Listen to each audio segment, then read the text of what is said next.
Hey, Sir Ustad here. Some of you were asking me to show you how I do my sword shaping, not the bending, but the actual sword edge shaping. So I think that's what I will do today. This is my first video, so please you all, my first actual video. I do a lot of small ones, but so bear with me if I look or sound stupid. If you have any questions, because this is not a live feed, feel free to message me. So we're here in my lovely shop. It's a mess because I have like multiple projects going on all over the place here, and yes, I have completely and totally MacGyvered like majority of the stuff in my shop.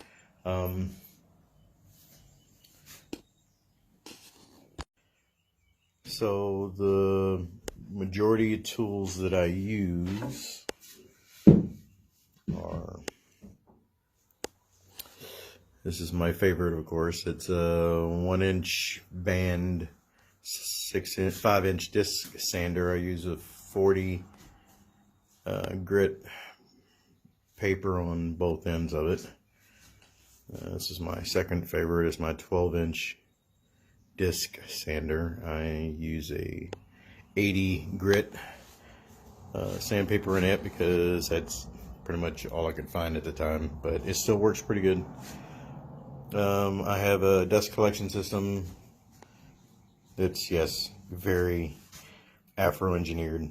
I got a manifold and shop vac hose going out the window for dust. Got my little bench over here for multiple projects, which I'm in the middle of right now. So, okay, so today I'm gonna do one of the German style long swords. I've got rattan cut right now. I'm using the shade, but I also use the regular barked rattan as well. We're gonna do a German style bevel blade, and I'll show you what that is here in a second. So basically there are, well, in my class I teach 3, but now there's 4 basic types of blades that we use. 5 if you count the non-shaved or just regular round rattan sword, which in my opinion is just a stick, but hey. So we got 2 different beveled blades. And you have the diamond bevel, which is really common with a lot of the Middle Eastern blades, scimitars, and some of the dagger blades, which will use a diamond bevel blade. And then most of the European blades use the flat bevel. Long sword, broadswords, the German European style swords will use that. Of course, just the regular flat blade for SCA purposes. Just to give you a profile. And the one that I added would be the Japanese or Chinese sword katana blades. Japanese sword katana blades, which only have one edge, so they leave the upper part rounded and then do your edge on the bottom. So so I did the math on these already for you. So starting out with 1.5 inch piece of rattan, the way to make sure that this stays within our gauge for 1.25 inches, all of the other ones are pretty simple. So as long as you're flat, it is 1.25 inches, you're fine. I usually go a little bit over because, hey, we get, every once in a while I get a little happy and shave in a little too far. So I'm split my rattan, well, not split it, but I marked my rattan half and half, so I know where I'm working at. I leave a 1/2 inch striking edge, which some people don't like, but for the most part, rounded surface hitting against a flat or rounded surface, you're only going to make about a 1/2 inch contact anyway. So 1/2 inch striking edge on all of my weapons, on all the bevels. That one doesn't matter, the katana one. On the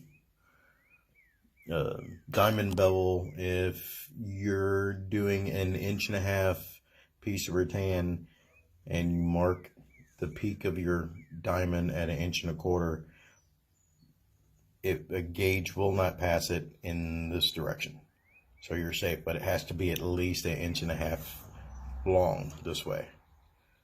Okay, 1.5 inch striking surface on each end, and then you just shave it down. The German or European swords with the flat bevel, 1/2 inch striking surface on each end. I usually come down 1/2 inch from the edge, from the striking surface to the side, and that's where I start my blade bevel there. 1/2 inch from the striking edge to the side of the blade. And as long as it's 1.5 inches this way, you shouldn't have any problems with it. Okay, so far that same thing with the katana. It's just only on 1/2 of the blade. Okay, I'm gonna do that. Okay, so I've got my piece of rattan.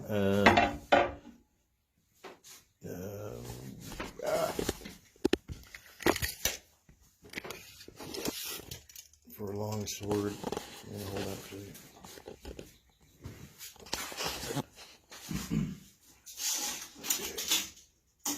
Typical long sword for me, the way I make them, about between 40 and 48 inches, depending on who I'm making it for. This one is this is for Magrat.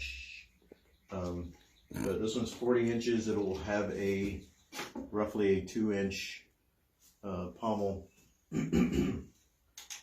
2-inch pommel on the end. So it gets about 42 inches plus the inch a thrusting tip, so it'll be a total out around 43 inches. So I marked out my striking edge, my blade side, and my bevels.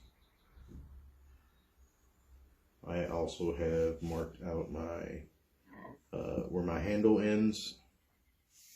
So this is an 8-inch handle, which is pretty typical because the extra 2 inches it's going to be at the end. So I mark around where my handle ends so that I know where my edges stop. So also so when they're doing the diamond blade, it looks the same, just like that. 1/2 inch striking edge, 1.25 inches to here. It's 1.5 inch piece of rattan this way, 1.25 inches to the furthest points of the diamond bevel. Alright. So the fun part, you got to put wear a respirator. It helps out a lot, especially on rattan dust. Is very fun. And gets everywhere. I did not wear one for years, and after I worked at a nickel plant and had some nickel poisoning, I wear one now because otherwise I'll be hacking up a lung for the next month if I don't.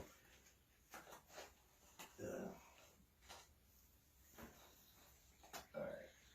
So the problem with this is you're gonna have a hard time hearing me over the saw and the dust collector. So basically, come around.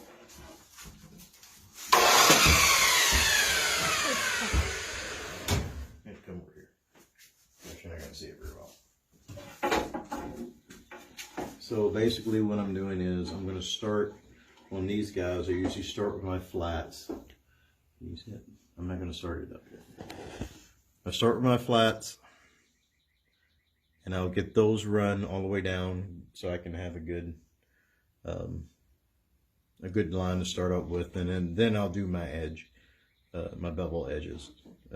Just running a linear cut all the way down to where the handle is here, and try to keep it smooth, even, and I'll measure it a couple times when I'm going through there, but it's not a whole lot of material there for the edge. It's probably another ½ inch.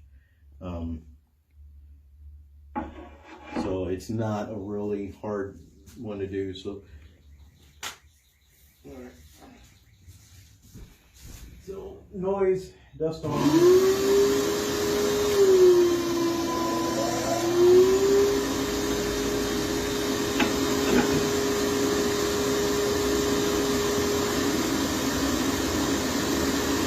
So the real key to it is to keep your flat straight. Just a lot of tendencies when you're moving it back and forth, because a lot of the spike spear, a lot of tendency is to turn it when you're moving, so you just want to keep your back end straight. So when you're moving, you're doing your lateral movements.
I'm looking for where the high sparks are. You can see where the high spots are, because they're not as wide as the rest of the edge. So I'll go back through and hit that a couple times. Make sure I got them nice and even.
Finishing up my cut, I'll try to use the back half of the disc. That way most of the dust actually goes into the hose.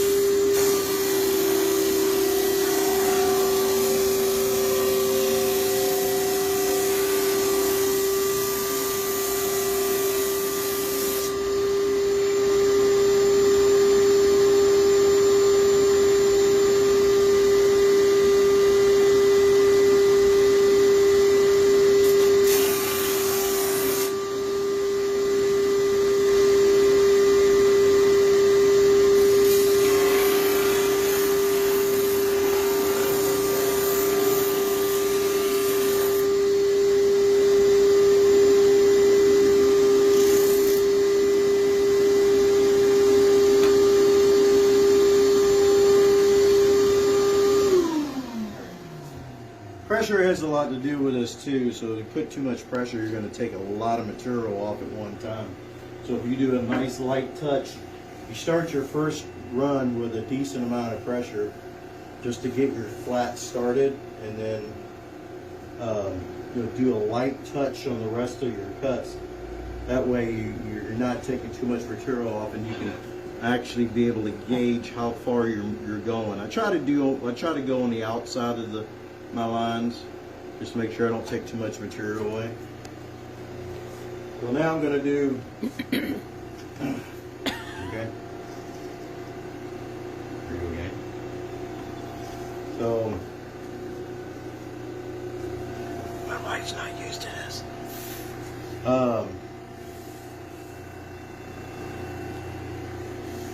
So I've got my flats done. They look pretty nice and even.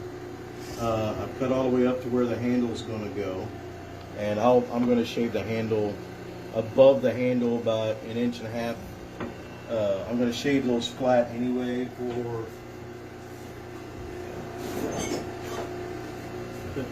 my good cross guards, which go like this. That's, of course, a lot of people keep asking me what these are. These are not door stops. These are handrail brackets. Lowe's. They're like $7. Anyway, that's a whole nother story and a whole nother video. So now I'm going to do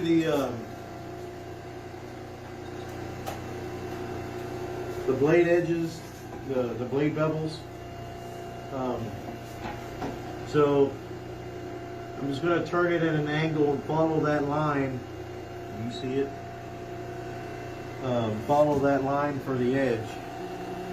And try to hold it as steady as I can, and all I'm doing is trying to keep that line for my striking edge so that I get a nice even striking edge. So.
So yeah, I'm just sighting down the striking edge so I can see how my line's going. I see a couple spots where it's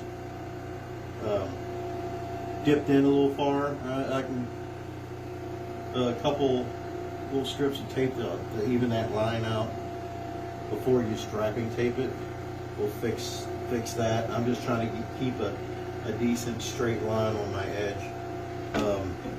I'll leave the dust collector off on this one so I can.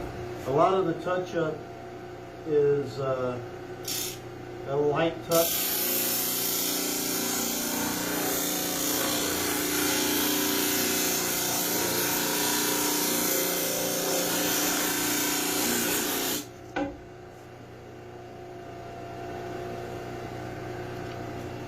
That's pretty nice and even. You get a small spots here.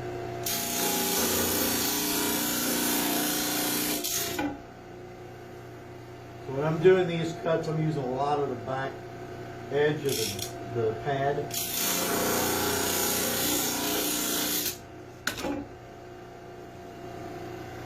That way I can have a little bit more control. I'm literally using almost just the edge on it to make that cut. Go a little bit further in this way.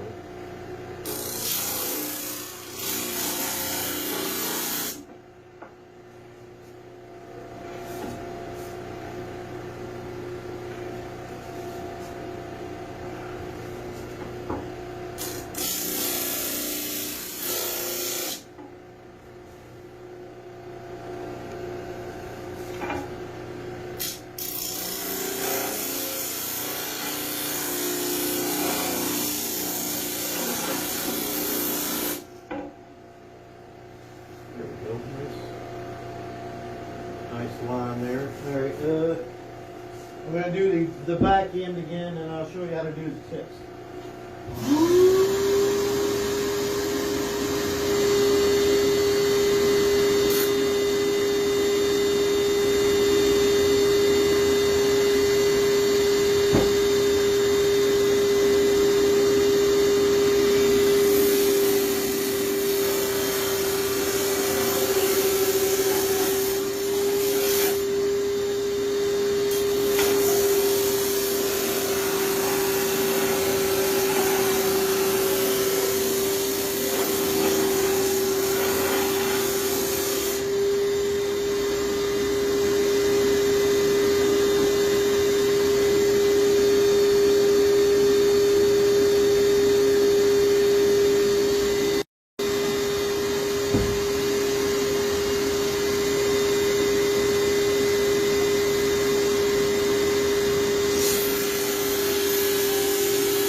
Swag.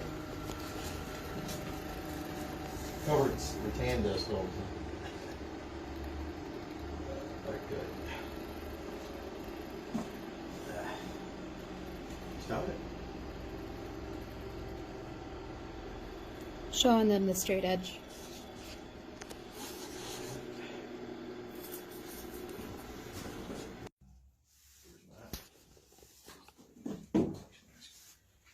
So after you get your blade pretty much mostly cut in, so I usually switch to the 1-inch band, and I want to clean up these, even up these the ends of the blade here. So I'm gonna use this little bad boy here.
slightly evening up my lines to come to where the cross guards are going to be. Actually, they're going to be up here, so I need to flatten some of this out for the cross guard part. But that's the end of my handle right there. The other good thing this is for, and this is a little trick that I do, is for the thrusting tip at the end here, I'm going to use, it's a 1-inch blade, or 1-inch band. So I'm going to use the width of that and just slightly recess the tip. So I'll take some, I've got some really soft leather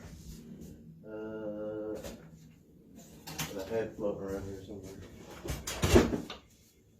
So I use this really soft, it's kind of thin garment grade suede, and I'll use that to make a pocket for the thrusting tip to go in. So I'm just going to follow the same contours here, and I'm just going to recess the whole thing in about 1/8 of an inch. It's not much.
Alright, so I just got a little recess cut in there. Get it off now. What are you doing? You can zoom on that. I'm trying to focus it. Well, you can cut a little recess there, and that is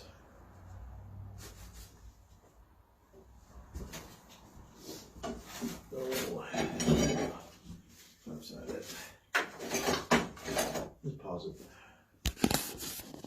So I'll cut it a little bit. I'll cut a piece that goes all the way around, but it's deep enough. It's about the same depth as the thickness of the suede, and I'll go up about 1/2 an inch, 3/4, all the way around, so I'll make a nice pocket, and then I'll do my thrusting tips. A lot of times I'll shape them too if I can't get the pointy ones. And I don't have the regular ones to it, but with the suede around it and everything, it just creates a nice little pocket to keep your foam in check. That way it stays pretty much the same contour as your rattan. I will do another one and show handles, because handles are a little bit difficult. So, but that's basically how to do the blades. But whatever. So that's how you do your blade bevel, and the same for any of the bevels, the diamond bevel or the or just shaving your sides, that's usually what I like to do with them. So you got that nice blade contour on it. It's pretty consistent, around 1/2 inch for the striking edge. Got a good flat. I might go back and touch it up on a couple of the rough places here, but that's pretty much about it. If you have any questions, give me send me a message. Call me if you like. I don't mind answering questions. Thanks.